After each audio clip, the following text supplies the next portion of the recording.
I kicked my shoes off, tossing my keys onto the cluttered coffee table. The new apartment was still a mess, boxes half opened, like my life had been for years. Home sweet home, I muttered, glancing at the clock, almost midnight. Sleep, my old enemy, would soon be knocking, but I wasn't ready to face it yet. Jeff, my new roommate, was at the hospital pulling another late shift.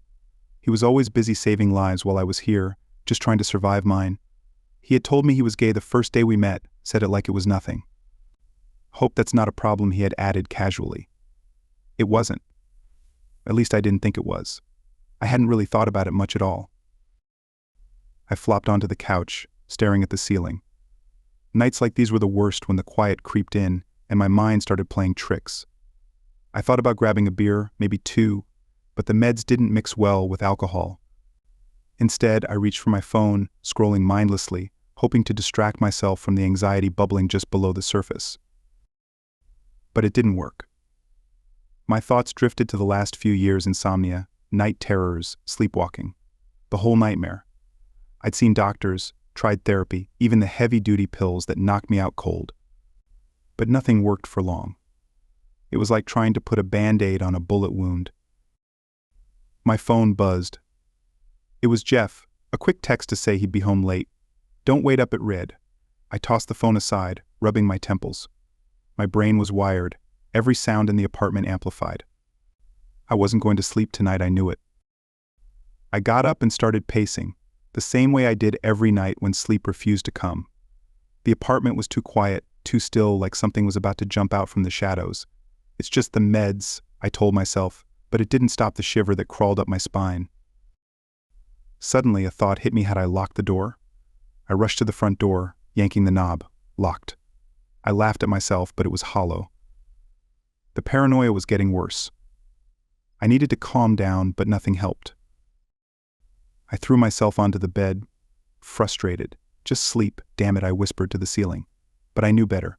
Sleep didn't come that easy for me. Instead, I lay there, eyes wide open, counting the hours until dawn, until the safety of daylight. The sound of keys in the lock startled me.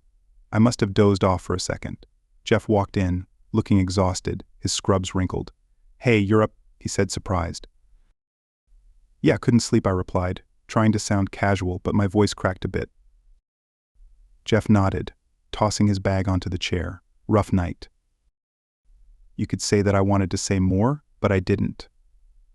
I didn't need to unload my baggage on him. He looked at me, concern in his eyes.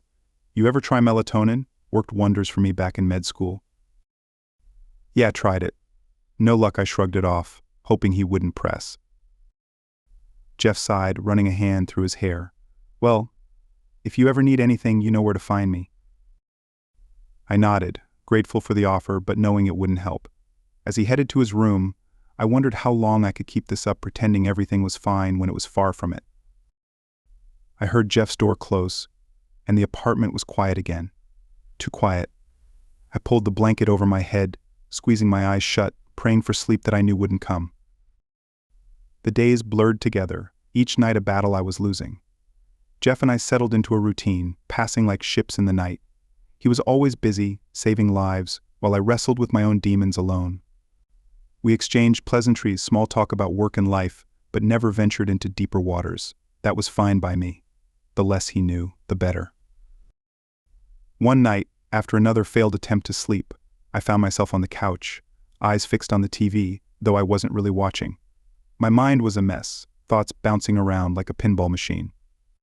The feeling that something was off hung over me like a cloud. It was the kind of night where the silence felt heavy, almost suffocating. The next thing I knew, I was standing in the middle of Jeff's room. My heart pounded in my chest, panic flooding through me. I had no idea how I got there. The room was dark, lit only by the faint glow of the city lights through the window. Jeff was lying in bed, fast asleep. What the hell, I whispered to myself, frozen in place. Jeff stirred, his eyes fluttering open. He blinked a few times, confused, before sitting up. Dan? What are you doing here? His voice was thick with sleep. I don't know, my voice shook, betraying the fear I was trying to suppress. I think I was sleepwalking. Jeff rubbed his eyes, trying to shake off the remnants of sleep. You just walked in here," he sounded concerned and a little bewildered. "Yeah, I don't remember it," the words tumbled out, and I felt like an idiot. "I'm sorry, I'll go back to my room." But before I could turn to leave, Jeff reached out and grabbed my arm, gently but firmly. "Hey, it's okay, you look like you've seen a ghost. Come here, sit down." I hesitated but then sat on the edge of his bed, my mind racing. Jeff looked at me, his gaze soft but searching. "How often does this happen?" he asked, his voice calm and steady. "Often enough," I admitted, staring at the floor. "It's been worse lately." Jeff didn't say anything for a moment, just nodded slowly. "You don't have to go through this alone, you know." I didn't know what to say to that. The idea of letting someone else in, even just a little, felt terrifying. But sitting there in the dim light of Jeff's room with his hand still on my arm, I felt something I hadn't in a long time safe. "I don't want to be a burden," I mumbled, my voice barely above a whisper. "You're not," Jeff said firmly. "We'll figure this out together, okay?" I nodded, swallowing the lump in my throat. The words together, and we echoed in my mind, and for the first time they didn't scare me. They comforted me. Jeff let go of my arm and leaned back against the headboard, eyes heavy with sleep again. "Why don't you stay here tonight, just in case?" I wanted to protest, but the exhaustion finally caught up with me.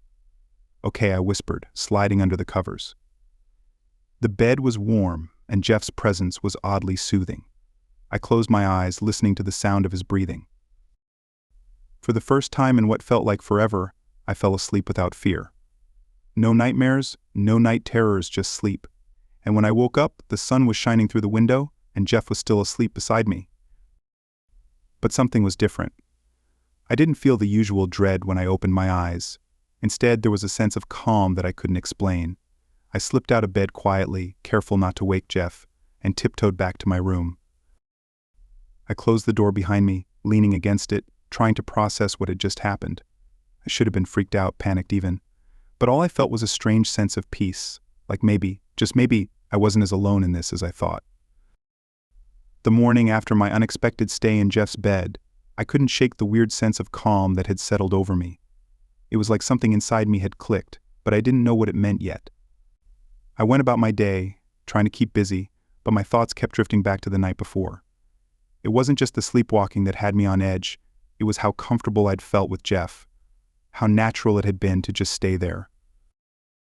Jeff didn't bring it up when we crossed paths that morning. He just smiled, asked if I slept okay, and went on with his day.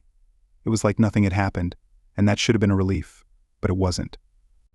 I found myself wanting to talk about it, to ask him what he thought, but I couldn't bring myself to do it, so I kept quiet. That night I lay in bed, staring at the ceiling, the anxiety creeping back in. The calm I'd felt that morning was slipping away, replaced by the familiar fear that I'd end up wandering around the apartment again, lost in my own mind. The thought of sleepwalking again scared the hell out of me, especially now that I knew I could end up in Jeff's room without realizing it. Hours passed, and sleep refused to come. My thoughts kept looping, going back to Jeff's room, to the way he had looked at me when I was sitting on his bed. There was something in his eyes that I couldn't place concern, sure, but something else too. Something that made my heart beat faster just thinking about it. Finally, I gave up trying to sleep and got out of bed. The apartment was dark and quiet, the only sound the faint hum of the city outside. I wandered into the kitchen, thinking a glass of water might help clear my head. As I stood there, sipping the water, I heard a noise behind me. "Can't sleep either," Jeff's voice was soft, almost a whisper. I turned around, startled. He was standing in the doorway, looking as tired as I felt. "Yeah," I replied, setting the glass down. "I guess I've got too much on my mind." He nodded, walking over to join me by the counter. "Want to talk about it?" I hesitated, not sure how to put everything into words. But then I remembered how easy it had been to talk to him the night before, and the words started spilling out. "I'm just worried about the sleepwalking, about everything. I don't want to wake up in places I don't remember going to." Jeff listened, his expression serious but calm. "It's understandable. Sleepwalking can be dangerous, but you're not alone in this. We'll figure it out." His words should have been comforting, but instead they stirred up something else inside me, a fear I hadn't acknowledged until now. What if I do something? Something I can't take back, I asked, my voice barely above a whisper.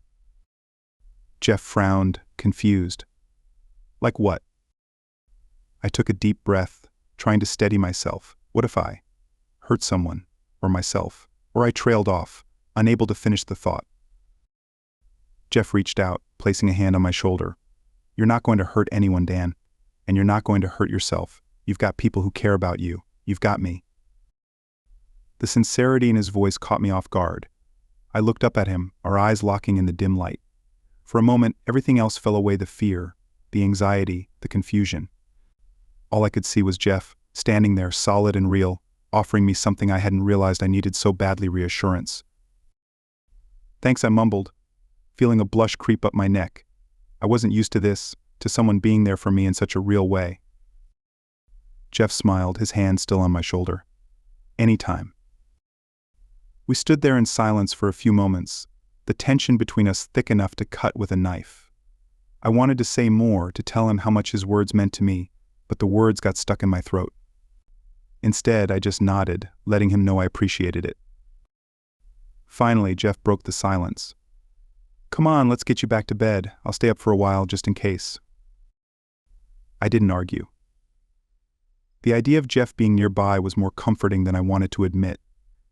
As I crawled back into bed, Jeff pulled up a chair, sitting just outside my door, where I could see him. Get some rest, he said, his voice gentle but firm.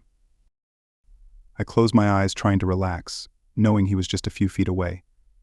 The fear was still there, but it was muted, overshadowed by the strange sense of security that Jeff seemed to bring with him. As sleep finally started to creep in, I couldn't help but wonder if maybe, just maybe, there was more to this connection between us than I'd let myself believe, but that thought would have to wait. For now, I just let the darkness take me, hoping that this time, I wouldn't wander too far from where I was meant to be. I woke up to the sound of birds chirping outside the window, the soft light of dawn filtering into the room. For a moment I just lay there, enjoying the warmth of the covers and the rare sensation of having slept through the night. Then reality hit. Jeff had stayed up to watch over me. I sat up, rubbing my eyes, and glanced toward the doorway. Jeff was still there, slumped in the chair, his head resting against the wall. He must have fallen asleep at some point, his exhaustion finally catching up with him. The sight of him like that, his face relaxed, his breathing slow and steady, did something strange to me. It stirred a feeling deep inside that I didn't want to name, something more than just gratitude. Jeff, I whispered, not wanting to startle him. His eyes fluttered open, and he blinked a few times before focusing on me. Hey, he said, his voice rough with sleep. You okay? Yeah, I slept. The words felt strange in my mouth, like I was trying them out for the first time. A small smile tugged at the corner of his lips. That's great. How do you feel? Better, I think, I said, though I wasn't entirely sure what better even meant anymore. Physically, I felt rested, but my mind was a mess. The way Jeff looked at me with genuine care and concern was making it harder to keep my emotions in check. Jeff stretched, wincing slightly as he stood up. I'm glad, but maybe we should talk about last night. My heart skipped a beat. Last night. Yeah, he said, rubbing the back of his neck. You were really out of it, Dan. I've never seen you like that before. I could hear the worry in his voice, and it made my stomach twist. I'm sorry, I didn't mean to. Freak you out. You didn't, Jeff said quickly, but it made me realize something. This sleepwalking thing, it's not just some quirk. It's serious, and it's affecting you in ways you might not even realize. I looked away, suddenly feeling exposed. I know it's serious. But I've tried everything. Nothing works. Jeff took a step closer, his gaze never leaving mine. Maybe you haven't tried everything. I frowned, not sure where he was going with this. What do you mean? He hesitated for a moment, like he was weighing his words carefully. What if it's not just the sleepwalking that's the problem? What if it's something deeper? Something that you're not dealing with? I bristled at the suggestion, my defenses going up immediately. I don't do therapy, Jeff. I've told you that. I'm not talking about therapy, he said gently. I'm talking about facing whatever it is that's haunting you. Because whatever it is, it's not going away on its own. His words hung in the air between us, and I could feel the weight of them pressing down on me. He was right, of course. I knew he was right. But admitting that out loud felt like giving in, like acknowledging that I was broken in ways I didn't want to be. I don't know if I can, I said, my voice barely a whisper. Jeff reached out, placing a hand on my shoulder. You don't have to do it alone. The sincerity in his voice, the warmth of his touch, it was too much. I felt something inside me crack, a wall I'd built up long ago starting to crumble. Without thinking, I stepped forward and wrapped my arms around him, burying my face in his chest. For a moment, Jeff stiffened, clearly surprised by the sudden embrace. But then his arms came around me, holding me tight. It's okay, he murmured into my hair. You're okay. The comfort of his embrace, the steady rhythm of his heartbeat against my ear, it was like a lifeline in the middle of a storm. I didn't want to let go, didn't want to face the world outside this small bubble of safety. Eventually I pulled back, feeling embarrassed by my outburst. Sorry, I mumbled, avoiding his gaze. Don't be, Jeff said softly. We all need someone to lean on sometimes. I nodded, trying to swallow the lump in my throat. Thanks, Jeff, for everything. Anytime, he replied, his eyes soft and full of understanding. But I mean it, Dan. You don't have to go through this alone. I wanted to tell him that I didn't deserve his kindness, that I wasn't worth the trouble. But instead, I just nodded again, too overwhelmed to speak. As Jeff turned to leave the room, he paused in the doorway, glancing back at me. Hey, why don't we do something today? Get out of the apartment for a bit, maybe clear our heads. The idea of spending more time with Jeff, outside of these four walls, was both terrifying and thrilling. Yeah, I said, forcing a smile. That sounds good. Great. Let's grab some breakfast, then we'll figure it out, he grinned, the tension from before easing slightly. I'll be out in a few minutes. As he left the room, I sat back down on the bed, my mind racing. Last night had changed something between us, something that I couldn't quite put into words. And for the first time in a long time, I wasn't sure if that was a bad thing. Jeff and I spent the day together, doing everything and nothing all at once. We grabbed breakfast at a little diner down the street, wandered through the city, talking about anything that wasn't serious movies, music, stupid stuff we'd done in college. It felt good, like I was reconnecting with a part of myself I thought was lost. But underneath it all, there was this tension, this unspoken thing between us that neither of us dared to bring up. By the time we got back to the apartment, the sun was setting, casting long shadows across the living room. Jeff tossed his keys on the table and collapsed onto the couch, letting out a long sigh. That was fun, he said, stretching his arms over his head. We should do this more often. Yeah, I agreed, leaning against the kitchen counter. It was nice to get out for a change. We fell into a comfortable silence, the kind that comes when you don't feel the need to fill the air with pointless chatter. But the quiet didn't last long. Jeff glanced at me, his expression more serious now. Dan, can I ask you something? My stomach tightened. Sure. He sat up, his gaze steady. Why won't you let anyone in? I mean, really let them in. You keep everyone at arm's length, and I get it, you've been through a lot. But sometimes, I don't know, it feels like you're not just keeping out the bad stuff, you're keeping out the good stuff too. The words hit me like a punch to the gut. He wasn't wrong. I'd been so focused on protecting myself, on keeping everything locked down, that I hadn't even noticed what I was missing. But hearing him say it out loud made it real, in a way that scared me. I don't know how I admitted, my voice barely above a whisper. I don't know how to let someone in without getting hurt. Jeff nodded slowly, like he understood more than I was saying. You don't have to do it all at once. Just start small, like today. That was a good start. I looked at him, really looked at him, and for the first time I let myself see what had been there all along. The way he cared about me, the way he wanted to help, the way he was willing to stick around, even when I was at my worst. And suddenly, the wall I'd built around myself didn't seem as necessary, as protective, as it once did. Before I could stop myself, I took a step toward him. Then, another. Jeff watched me, his expression cautious, but he didn't move. When I reached the couch, I sat down next to him, closer than I had before.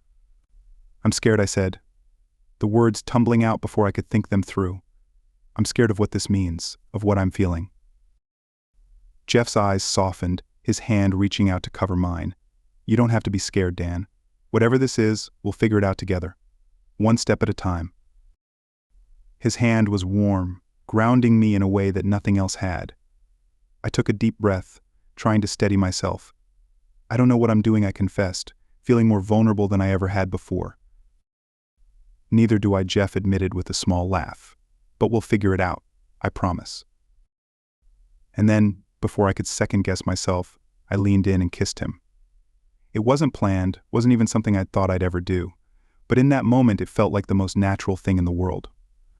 Jeff's lips were soft, and he kissed me back with a gentleness that made my heart ache. When we finally pulled apart, I was breathless, my mind spinning. Don't apologize, Jeff interrupted, his thumb brushing against the back of my hand. I wanted it too. We sat there in silence for a moment, the weight of what just happened settling in.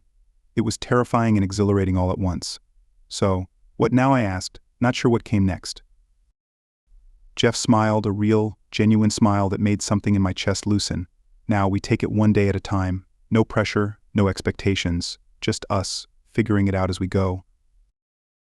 I nodded, feeling a strange mix of relief and anticipation. Okay, I can do that. And for the first time in a long time, I believed it. I didn't have all the answers, didn't know what the future held, but I wasn't alone anymore. I had Jeff, and for now that was enough. The days that followed were unlike anything I'd ever experienced. Jeff and I didn't rush into anything. There were no grand declarations, no sweeping changes. We just continued living our lives, but now there was this new layer between us, a shared understanding that wasn't there before. It felt like we were navigating uncharted territory, but for once I wasn't afraid of getting lost. We didn't talk much about that first kiss, at least not at first. It was like an unspoken agreement we'd let things unfold naturally, without forcing it. But the tension, the connection between us, was always there, simmering just below the surface. One night, about a week later, we were sitting on the couch, watching some mindless TV show neither of us was really paying attention to. Jeff was next to me, close enough that our shoulders brushed every now and then. I could feel the warmth of his body, the steady rise and fall of his breath. It was comforting, grounding, in a way I hadn't expected. Out of nowhere, Jeff reached over and took my hand, lacing his fingers through mine. It was such a simple gesture, but it sent a shiver down my spine. I looked over at him, and he gave me a small smile, his thumb brushing lightly against my skin. "We don't have to talk about it if you're not ready," Jeff said softly, his eyes searching mine. "But I want you to know that I'm here, no matter what." For a moment I didn't know what to say. The words were caught in my throat, tangled up with years of fear and uncertainty. But then I realized something: I didn't have to have all the answers right now. I just had to be honest, to take that first step. "I'm ready," I said, my voice steady. "I don't want to keep running from this, from us." Jeff's smile widened, a look of relief washing over his face. "I'm glad," he said, squeezing my hand gently. "Because I care about you, Dan, a lot. And I want to see where this goes, whatever that means." "Me too," I admitted, my heart pounding in my chest. I've been scared for so long, scared of letting someone in, of getting hurt. But with you, it's different. I don't want to be afraid anymore. "You don't have to be," Jeff said, his voice firm. "We'll take it slow, figure it out as we go. No pressure, no expectations." It was the same thing he'd said before, but now, hearing it again, I felt a sense of peace settle over me. I leaned into him, resting my head on his shoulder, and he wrapped an arm around me, pulling me close. For a while we just sat there, letting the quiet of the apartment wrap around us. There was no rush, no need to fill the silence with words. I closed my eyes, listening to the steady beat of Jeff's heart, and for the first time in what felt like forever, I knew I was exactly where I was meant to be. As the weeks passed, Jeff and I fell into a new rhythm, one that felt right in a way nothing else ever had. We didn't hide our relationship, but we didn't flaunt it either. It was ours, something private and precious that we were still figuring out. There were moments of doubt, of course, and times when I felt the old fears creeping back in, but Jeff was always there, patient and steady, helping me through it. One night, after a particularly long day, I found myself sleepwalking again. But this time, instead of wandering through the apartment in a daze, I ended up in Jeff's room.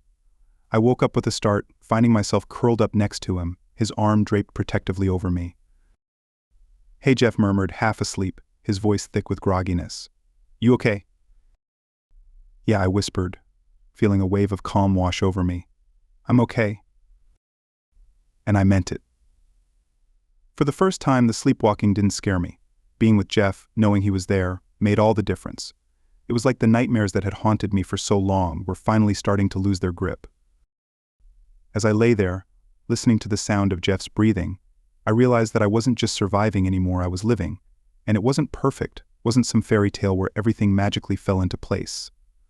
But it was real, and it was mine, and that was enough. I closed my eyes, letting myself drift back to sleep, secure in the knowledge that whatever the future held, I didn't have to face it alone. Jeff and I would figure it out together, one day at a time, and for the first time in my life, I was excited to see where that journey would take us.